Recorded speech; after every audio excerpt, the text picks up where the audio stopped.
What up, that's Hit Squad, and welcome back, guys. Here's your boy Sean. And your girl Mel. Welcome. All right, guys, here we go. As we follow the case, Nolan Wells' friends caught lying after a new admission. All right, so Timeline exposed. this right here is like something that everyone is covering. So, guys, we just following the story. We don't have all the facts. We just trying to, just break it down. All right. So before we get into it, go ahead, smash that like button and turn on that notification bell so you guys be notified. Here we go. Reporting live from Ivers Club, Fight Plus News, I'm John Abba. The case of Nolan Wells continues to be filled with unanswered questions, but as more information comes out, it appears the truth is coming to light. This time we are seeing conflicting stories and timelines from the accused. On Sunday, another friend of Wells, Trayson Shepard, would for the first time speak about the day in which he would reveal that he was actually the person in the viral video at Horn Island heard yelling.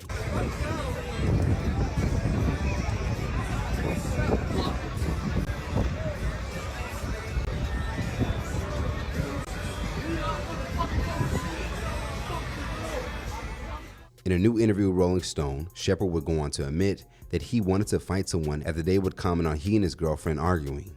I told him he needed to mind his own business.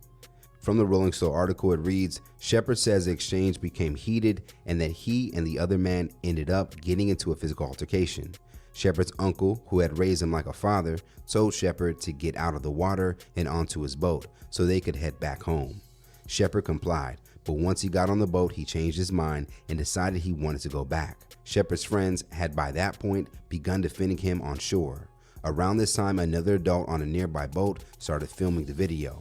My exact wording is, "Get me off this effing boat. I wanted to fight, and I feel like I hadn't had my fair share." Now, what makes Shepard's new admission interesting is that it looks to have exposed lies and inconsistencies with Nolan's friends, whom he traveled to the island with, saying that they last saw Nolan at 3 p.m. that day. If you can recall, the video that captured the aftermath of Shepard's confrontation would end up being captured at 4:01 p.m.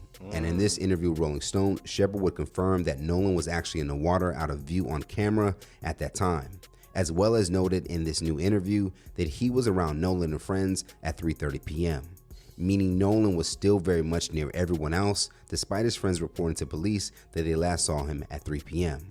Now, from this Rolling Stone interview, Shepard's admission goes on to reveal, Shepard says the man in the video, who people think is Wells, is too short to be his 6'2" friend.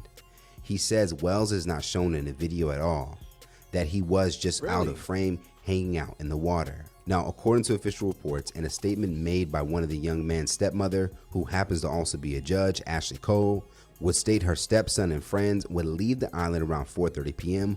due to issues with their boat. In her statement, she would say, Warren was interviewed by the Jackson County Sheriff's Department and cooperated fully. He saw Nolan last at around 3 p.m. on July 4th. They left around 4:30 p.m. when the boat was taken on water and they had an issue with the bilge pump. Nolan made a decision to stay on the island and return inland later with another group of friends. Now, what's interesting about this statement is that a leaked direct message from Warren's biological mother several days before to a Facebook user looks to contradict this statement by a stepmother. To note, Warren's biological mom's message would take place before Nolan's body was found, in which it was only thought he was only a missing person, making it appear for some that this new changing of times and separating them to last seeing Nolan at 3 p.m. is part of a cover-up. Warren's actual mother would go on to write, I am Warren's mother, the woman you have been talking about on Facebook and posting pictures of our family. I'm here to tell you that we all love Nolan and we are deeply distraught. Your information is not correct and I ask you to please stop posting about Warren and our family. My son did not ride out with him, nor did he come back with them. The boat that Nolan was supposed to get on, Wyatt's boat. He repeatedly asked Nolan to get on the boat at 5 when it was time to leave, but Nolan wanted to stay with the girl and their boat was parked next to his. He was insistent about staying with this girl. Wyatt asked him several times to please get on the boat and the people heard him. My son loves him and would never in 1,000,000 years leave him. Warren does not even have a boat. Nolan has been to our house several times and he is the sweetest friend. We all adore him. Again, when Wyatt asked for him to get on, he said he wanted to stay and Wyatt's boat started to fill with water. His boat ended up breaking down and was towed in. Now, as shown, Nolan is documented due to his friend's new interview with Rolling Stone to being near everyone at 3:30 p.m. and again at 4 p.m. when the altercation happened, and not 3 p.m. as stated by Warren's stepmom, as well as a leaked message from Warren's actual mom that now places Nolan speaking with his friends about leaving around 4:35 p.m. Again, not 3 p.m. It is under these conditions that speculation has grown and leaves the question of what happened. Now, according to a Facebook post that was made at the top of Nolan's disappearance, the young lady whom he was talking to's sister allegedly looked to have filled in more of what took place. According to her post, as Nolan's friends pressured him with ending his conversation with her sister so he can ride back with them. Katie had a conversation and assumed that Nolan was getting ready to get on the boat he came out in. Katie made it home because she was on another boat and with different people. Katie was safe because my brother and her sister-in-law went and got her. Katie assumed the friends telling him to get on the boat wouldn't have left him. Me and my family have talked, called, and are sending up prayers to bring Nolan home. We have given all the answers we can give to his mom and authorities. Now, with this series of information and reports, some are now feeling that Nolan may have been swimming to get on the boat and his friends would leave him in the water, thus being an explanation for some on why his friends are now separating when they last saw Nolan at 3 p.m. and when they left, instead of it all happening at once, as first indicated by Warren's mother, to hide that they knew Nolan was in the water to get back on the boat.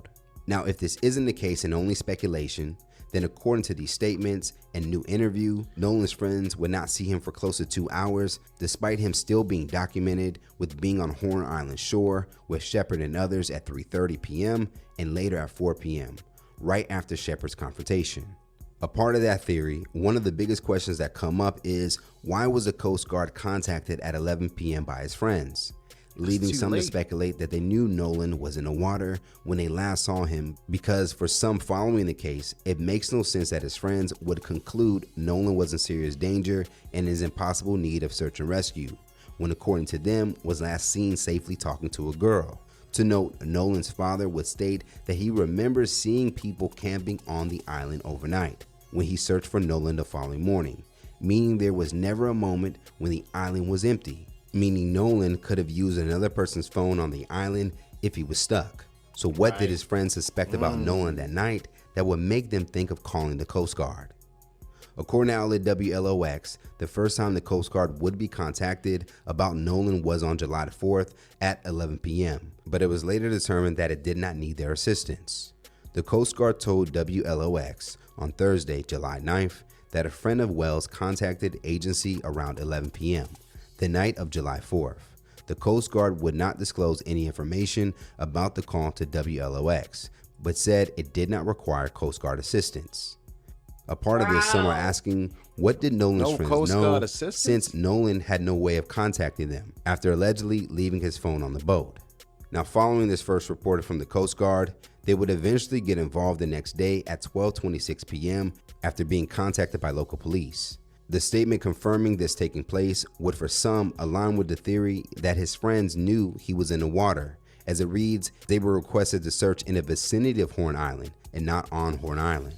At 12:26 p.m., Coast Guard Sector Mobile received a request for assistance from the Jackson County Sheriff's Office in search of a missing person in the vicinity of Horn Island. Sector watchstanders issued an urgent marine information broadcast and diverted a Coast Guard helicopter to search the area. Currently, as of this report, questions remain, like how did they know Nolan never made it back to land if they last saw him just talking to a girl? And again, why would the Coast Guard be a thought to call?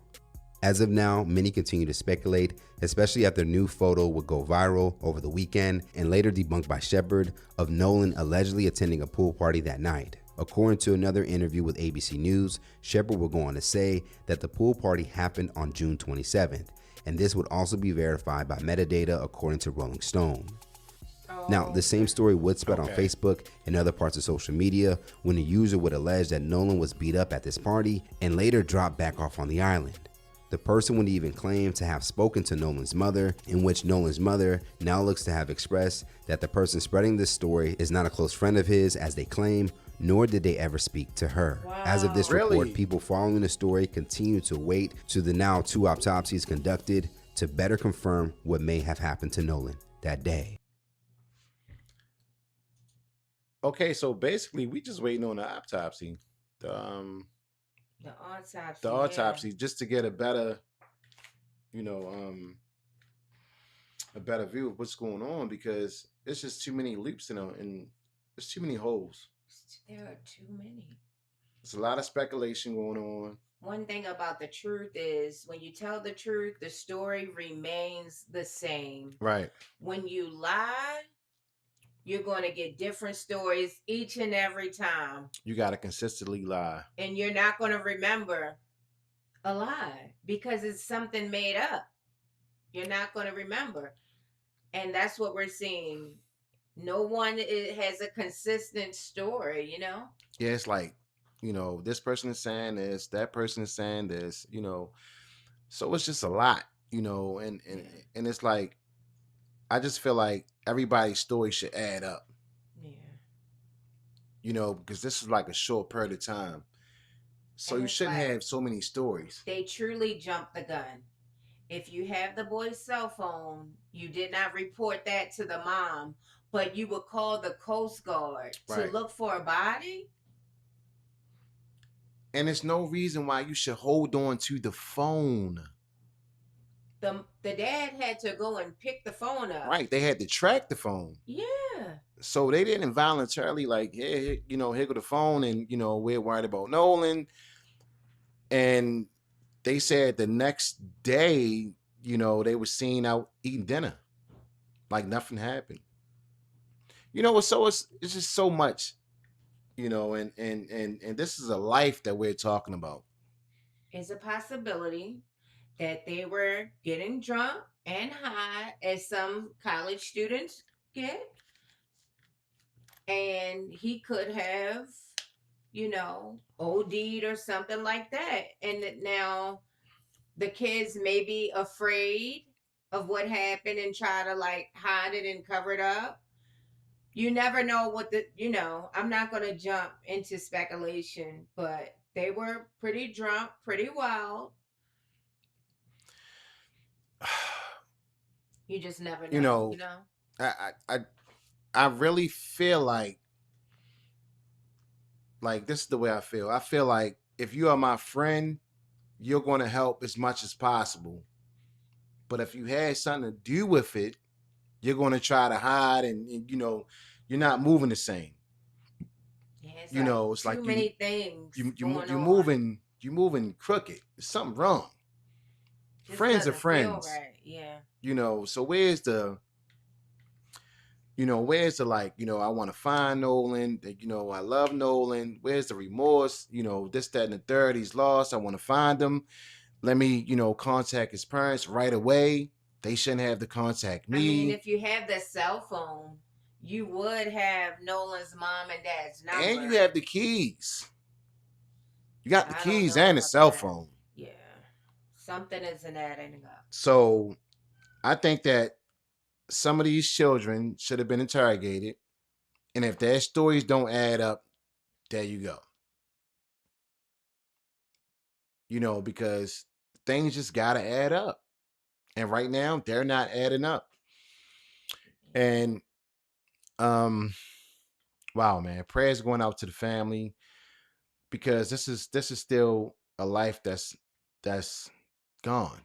Yeah, I mean, way too soon. And we can't jump, we can't speculate. We don't know what happened to Nolan. We don't know. We can't point the finger and say, well, these kids had something to do with it. They killed Nolan. We can't do that. Let's wait for the autopsy. It isn't looking good, but you just never know, Yeah, I mean, friends are friends.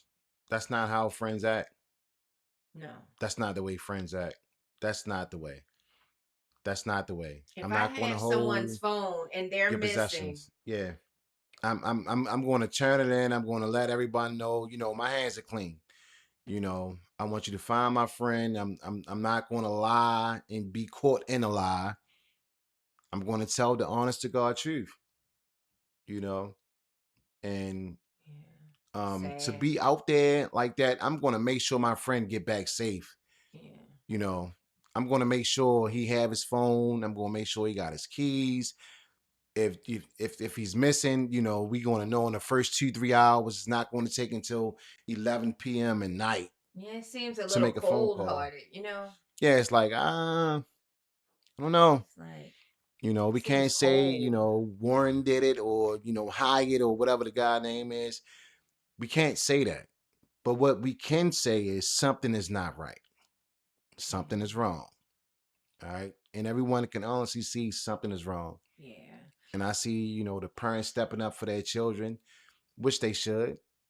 Absolutely. But if you have nothing to hide, there's no need to take that route. You had to think about it like this. As a parent, we had to ask ourselves, if this was our child, what would we do? Right. We want to know the truth. What happened to my son? Just want the truth. I'm not blaming anyone, but I want to know what happened to my son. Yes, Point blank, exactly. period. And Any good parent would. right. And it don't have anything to do with race. We don't have Not to at pull the all. black and white thing, It's not. It's because this is nothing a with. human thing. A Absolutely. human life is gone, Absolutely. and we just want the truth. We want all the pieces to fit to a puzzle, Yeah. so we can see what happened. That's it. Yeah. So there it is, guys. We're going to continue to follow the story, because the truth shall come out sooner or later. Either way, Someone's going to crack and speak up and do the right thing. or he probably was drunk, He could have. high, out there in the water. It's a possibility. It could. You never know. So let's wait. Let's Get just the keep it all open until it yeah. all forms, and then we can see exactly what happened. Absolutely. All right. So guys, there it is. Go ahead, smash that like button and give this video a big fat thumbs up. And we appreciate the love and support. We are signing off. All Peace, right, love, and guys. blessings. Y'all Have a be safe. blessed day. All right. Peace. Peace.